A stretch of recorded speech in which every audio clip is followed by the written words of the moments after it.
భగత్ సింగ్, ఉస్తాద్ భగత్ సింగ్. ఇచ్చిపడేసే గోత్రం, ఇరగదీసే నక్షత్రం.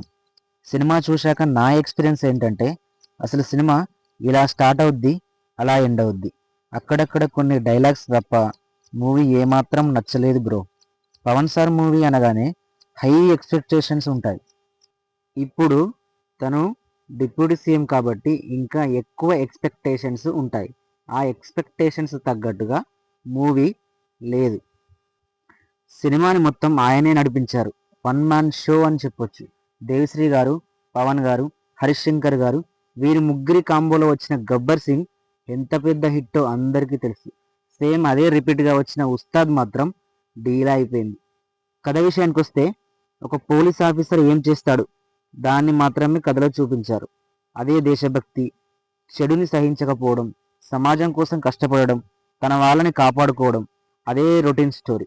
ఇలాంటివి వేలల్లో వందల్లో ఉన్నాయి సినిమాలు. కథలో కొత్తదనం లేకపోవడం మైనస్.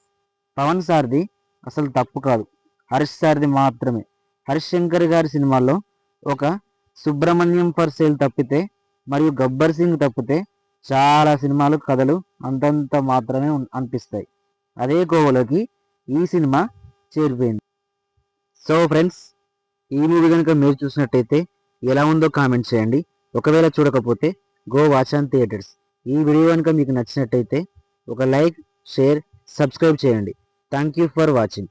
పవన్ సార్ ఇటు ప్రజలకు సేవ చేస్తూ అటు సినిమాలకు టైం ఇస్తున్నారు. ఇలాంటి టైంలో ఒక మంచి కథ పడితే క్రేజ్ అనేది ఇంకా పెరుగుతుంది.